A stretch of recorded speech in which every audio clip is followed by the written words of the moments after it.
Turn your engine off and pull up the handbrake.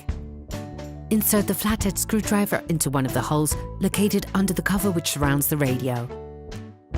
Lever the cover to unclip the lower part.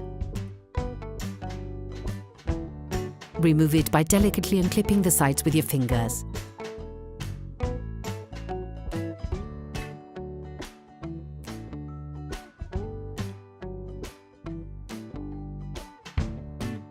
The radio is held by 4 Torx screws. Using a Torx 20 key, remove them one by one. Remove the radio from its compartment.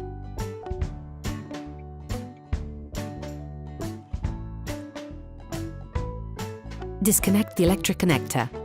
To do this, flip the holding tab of the connector downwards and simultaneously pull on it. To remove the antenna connector, unscrew it by sliding the tab backwards and pulling on the hole.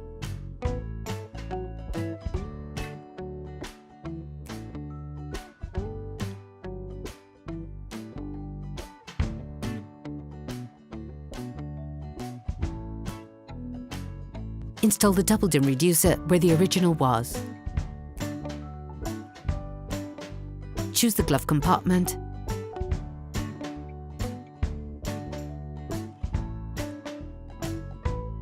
Then clip the adapter in.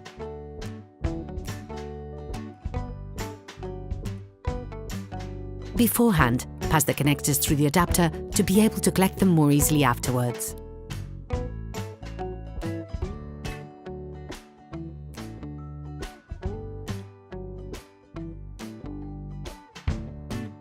Fix the radio set in place using the 4 original screws.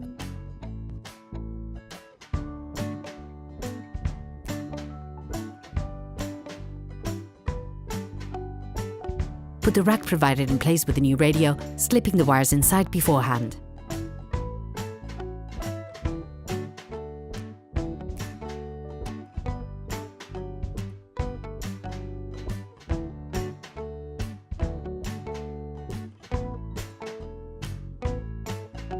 Once the rack has been properly placed into its compartment, lock it in place with a flathead screwdriver and push down all the metal tabs. Make sure to fold each tab so that the rack is perfectly fixed in place.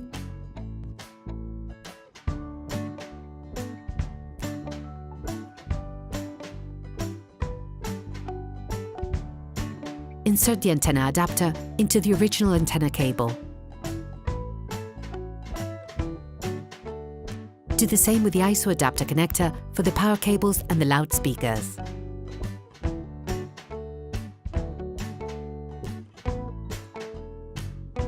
Finish tightening the connector by flipping the tab.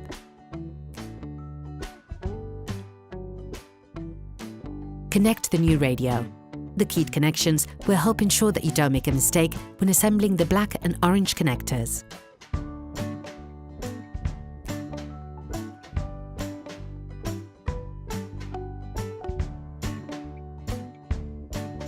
Finish with the antenna wire.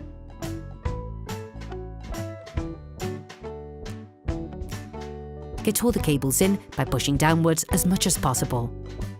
Slide the radio into its housing, then finish by clipping the plastic cover on and pushing firmly on the 4 corners.